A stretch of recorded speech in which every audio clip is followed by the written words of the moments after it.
Oh, aku. Baik, perkenalkan nama saya Nikolaus Rizky Ardiansyah Sudarman dari kelas MN22J.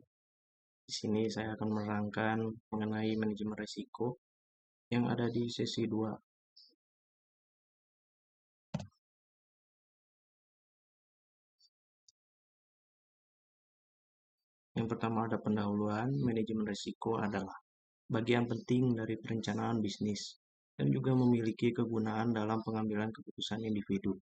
Banyak keputusan yang kita buat melibatkan risiko, tetapi karena risiko menjadi lebih rumit dan taruhannya meningkat, rencana manajemen risiko mungkin memerlukan banyak langkah dalam pertimbangan untuk menghadapinya. Lalu poin yang B, apa itu manajemen risiko? Manajemen risiko adalah proses di mana bisnis, manajer keuangan, atau individu mengidentifikasi, mengevaluasi, dan memprioritaskan risiko, dan kemudian merumuskan rencana untuk meminimalkan dampak dari risiko tersebut. Bisnis menggunakan berbagai sumber daya, termasuk sumber daya keuangan, untuk memantau risiko, meminimalkannya, dan mengontrol kemungkinan risiko tertentu, dan membuahkan hasil. Poin yang C, pengertian manajemen risiko menurut para ahli. Di sini yang pertama ada menurut Fahmi. Menurut Fahmi, manajemen risiko adalah salah satu disiplin ilmu yang mempelajari tentang tindakan-tindakan organisasi dalam mengatasi masalah berbasis manajemen yang sistematis dan menyeluruh. Yang kedua, menurut Joyo Sudarso, yaitu memiliki pandangan yang berbeda. Menurutnya, manajemen risiko adalah penerapan fungsi manajemen secara umum untuk memetakan masalah dan solusinya yang terjadi di dalam sebuah organisasi, perusahaan, maupun keluarga dan masyarakat. Yang ketiga, menurut Nosworthy, manajemen risiko menurut Nosworthy adalah implementation of measures aimed at reducing the likelihood of those threats occurring and minimizing any damage if they do.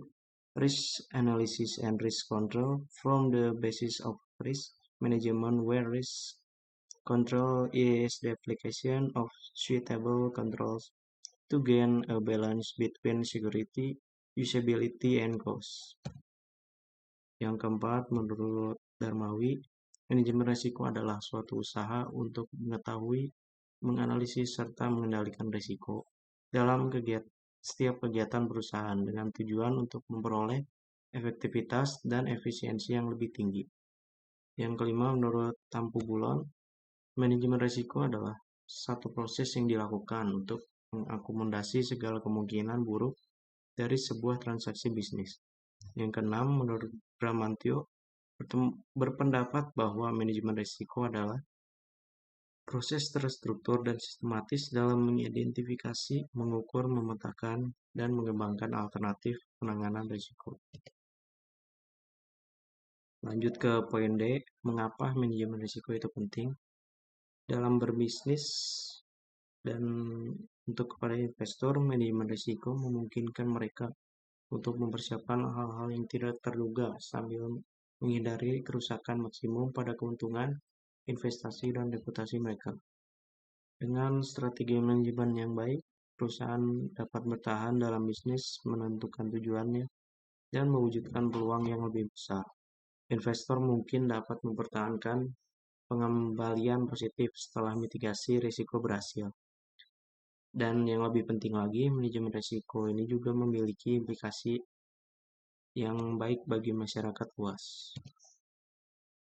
Lalu poin yang E, prinsip manajemen risiko itu terdiri dari 10P, yaitu yang pertama polisi atau kebijakan, yang kedua planning atau perencanaan, yang ketiga itu produk atau layanan, yang keempat proses, yang kelima premise, yang keenam people atau karyawan, yang ketujuh protection atau perlindungan, yang kedelapan prosedur, yang kesembilan pembelian, yang kesepuluh performance.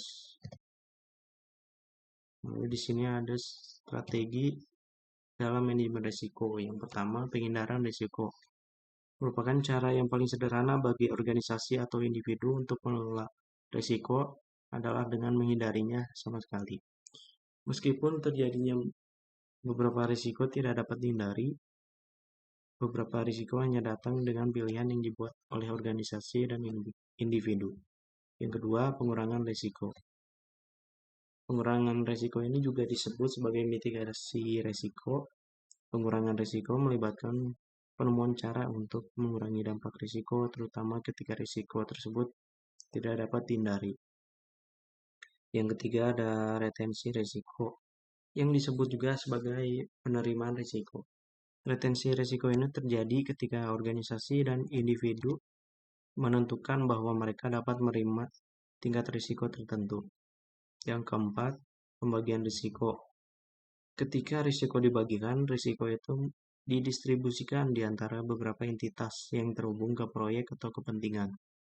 Di dalam bisnis, setiap peserta yang terlibat memiliki sebagian risiko, seperti pemegang saham, banyak departemen, dan pihak ketiga seperti vendor. Akibatnya semua pihak berbagi kerugian atau keuntungan. Yang kelima adalah pengalihan risiko. Perusahaan asuransi juga bertindak sebagai saluran untuk transfer risiko, di mana bisnis membayar premi sehingga perusahaan asuransi akan membayar kerusakan dan kewajiban.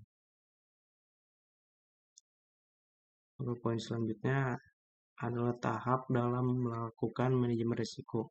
Di sini ada 8 tahap yang terdiri dari yang pertama, menetapkan konteks masalahnya. Lalu yang kedua, identifikasi masalahnya. Yang ketiga, melakukan penilaian terhadap masalah tersebut. Yang keempat, penanganan risiko potensial. Yang kelima, transfer risiko. Yang keenam, pengendaraan risiko. Yang ketujuh, retensi risiko. Yang kedelapan, pengendalian risiko. Mungkin sekian pemaparan materi saya mengenai manajemen risiko di sesi 2 ini. Mohon maaf jika ada kata-kata yang kurang baik. Sekian dan terima kasih.